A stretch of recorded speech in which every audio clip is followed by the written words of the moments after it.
Right then, hello everybody, welcome to the video and welcome to the channel if this is your first time here. We're back for some more midweek club ride action. For anyone that's joined me before, it's a regular Thursday night ride where we smash it around some local country lanes, different speed groups, and yeah, just try and hang on for dear life. There's plenty of other groups anyway, so if you do get dropped, you normally get picked up by a slower group or the next group behind you. So yeah, I hope you're enjoying these. These are good fun to put together and edit. It's actually quite surreal looking back and seeing how things happened, and at stages where you thought it was fairly easy, but then you look back at the video and see your heart rate and realise it wasn't and you were maxed out. So I enjoy actually reviewing my rides, and hopefully you are enjoying watching these. As always, if you are, please do like and subscribe. I'm sorry I've been a little bit slack this last couple of weeks. I know I've been pretty consistent up until then putting out videos, but it has been really busy with work. But hopefully things will calm down now and I could start getting back to some regular content. We've got a flat route tonight, about 30 miles in total. Should be pretty tasty though, although it's flat, it'll still be hard going. And to make it harder tonight, I decided to come along on my new bike. I wasn't even looking for a new bike, I actually wanted a group set for my Defy, I think I mentioned in my other video. But by the time I costed it up, it's just ridiculous money for components now. And then I spotted one that came up on eBay.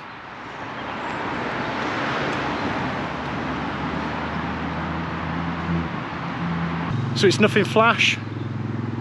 It's certainly a lot of kit for the price I paid, and saved having to buy a group set and put that on a 4-year-old bike. So far I'm glad that I did it. Feels good on the road. I'm surprised how quick it actually feels. It's a bit sluggish getting up to speed, a little bit slower than the TCR, but once you got it up to speed, it feels pretty good. It's about a kilogram or two heavier, so obviously there's that to contend with, no pun intended. But yeah, so far I've really been impressed. It rolls well, really comfy, as you'd expect from a Giant, to be fair. I have put my wheels on there. I've got the Mavics on there already, so that will have made a big difference with the weight. The wheels they come with are the standard PR2s or SR2s, I can never remember what they're called. But anyway, they weigh an absolute ton, although they seem okay for sort of winter wheels. They're absolutely no good if you're going to be tanking it or having a fast ride like tonight. But anyway, we'll see how we get on. I've got my excuses. If I get dropped, I can blame being on the new bike, can't I? So there you go. Thanks to Moonglue for getting this fixed up today. They did a good job and turned that around. So as I was picking up this afternoon, I thought it was only fair just to give it a ride out and see how we get on. So we're gonna head into town, we'll get stuck into some action, and let's see how we get on. Hopefully I can hold on and we have a good ride.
Moving out.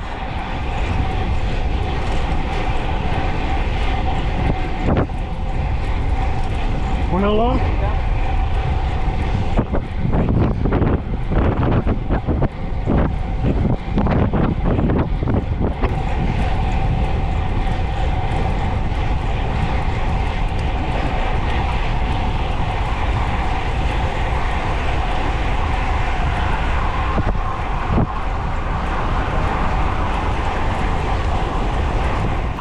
Okay, so we're a few miles in now and so far so good. I've taken a pull on the front and everything was fine.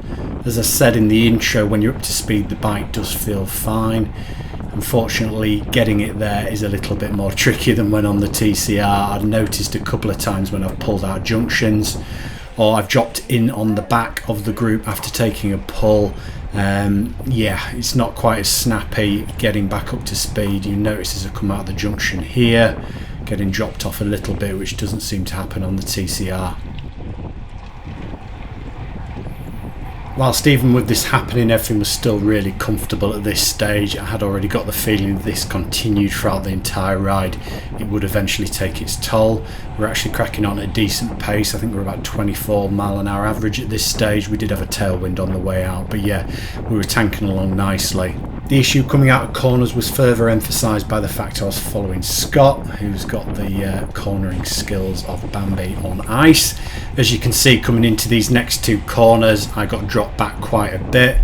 Scott managed to put in a bit of a surge and get back on, but this left me stranded slightly, which ended up with me doing about 2 minutes at 400 watts just trying to get back onto this group. As I say, we did have a tailwind, so that made it really tricky, and unfortunately the guy in red and another chap got caught up behind me as well, so they just kind of sat on my wheel. As I say, it took a couple of minutes and a big surge just trying to get back on, which was completely wasted energy.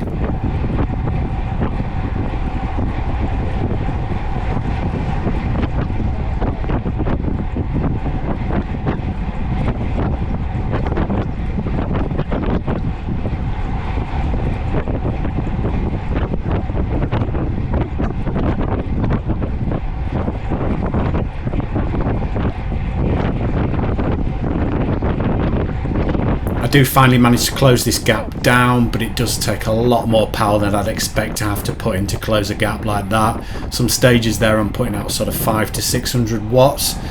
I know on the TCR I could have shut that down pretty much straight away, and even if I hadn't, I'm sure sort of 450 would have closed them down even with that tailwind in that section. So yeah, it just struggles a little bit, the bike. When you're up to sort of top speed, I think it's probably a bike that's more than comfortable up to a group ride of sort of 21, 22, but as soon as you're trying to push an average of sort of 24 to 25, I think it's going to come a little bit unstuck.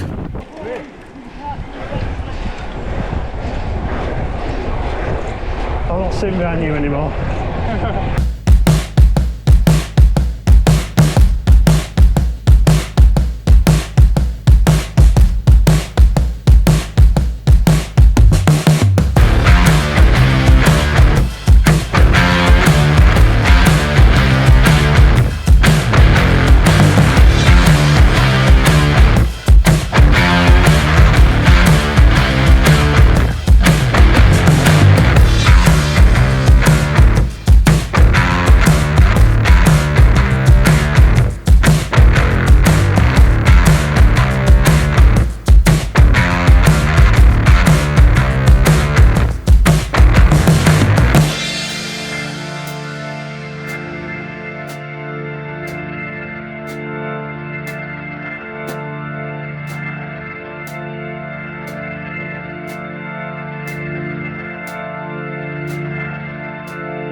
Okay, so about halfway through the route now. I'm just taking another turn on the front, nothing silly, went up a little bit of a hill there, but yeah, just sticking to sort of the watts I normally would on the front. The heart rate was fine.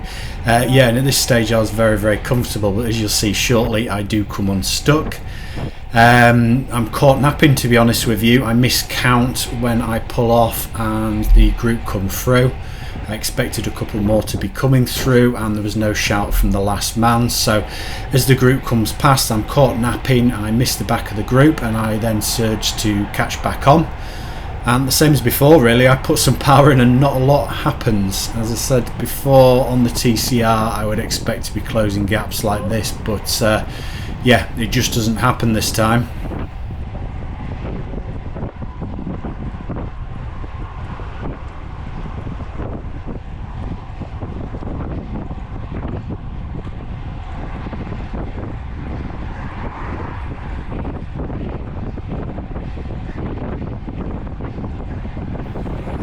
I managed to close that gap down initially, but I do have to put out over 600 watts to try and catch back on. The camera is always deceptive, so I know it looks like I'm sat far back, but I'm really not. So I thought I got back on, but then they just kind of pulled away again, even though I'm still putting out 350, 400 watts, which I'd normally expect to be more than enough to hold on. And that's it. It's game over. They just ride away from me. So yeah, a bit of a strange one really. I look back at the figures and everything was pretty comfortable in what I normally expect to be able to do, heart rate range and sort of average power and things like that. So yeah, I don't want to put too much blame on the bike, and as I said, I was caught napping. It was my fault. I should have been closer and straight on that wheel, but yeah, when I've kind of looked back as well, I'm putting out decent power and I just don't seem to be closing or holding that wheel. So I think at this level it is fine margins, isn't it? That couple of percent, maybe 5% difference it makes being on a more aero bike, a lighter bike, sort of sat a little bit lower at the front end, a bit more aero position. I guess even if it is just a couple of percent, that is the difference between getting dropped and losing that wheel or holding on and making it round with a group. Anyway, no harm done, still a good workout. I'll put the stats up on the screen there for you to have a look at. Still a decent pace to say half of it was solo, and I managed to hold off the group behind until the top of the last climb, so that gave me some motivation as well. I'm glad I did do the test to compare, and I hope you all enjoyed that video. Until next time, cycle safe and I will catch you all soon.